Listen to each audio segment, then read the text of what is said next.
বন্ধু আজান দিয়েছে, চল নামাজে যাই। চল বন্ধু। কিরে বন্ধু, তুই নামাজ যাইতি না? আরে বন্ধু, আমার কাপড় বলা না, তোরা আজকে যা, আমি আরেকদিন যা মনে। আমাদেরকে বসে রেখে এখন তোদের আসার সময় হইলো। দেখো দেখো বিজি কাকা আইতেছে। বন্ধু বাড়িতে একটু কাজ ছিল, তার জন্য একটু দেরি হয়ে গেছে। আচ্ছা তাহলে বস।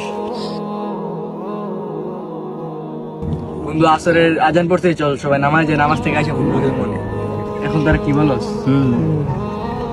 আজান তো দিয়ে দিতেছে, চল নামাজটা পড়ে আসি, ফুটবলের প্রস্তুতি নিতে হবে। কিরে বন্ধু, তুই কি আজকে নামাজে যাবি না?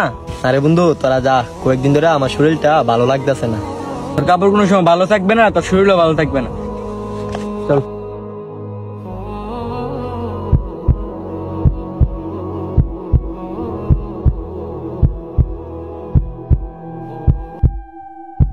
কাপড় আর শরীর ওজন দেওয়ার কতদিন? আজকে করতে করতে কালকে তো আর আসবে না। চলুন সবাই একসাথে নামাজ পড়ি।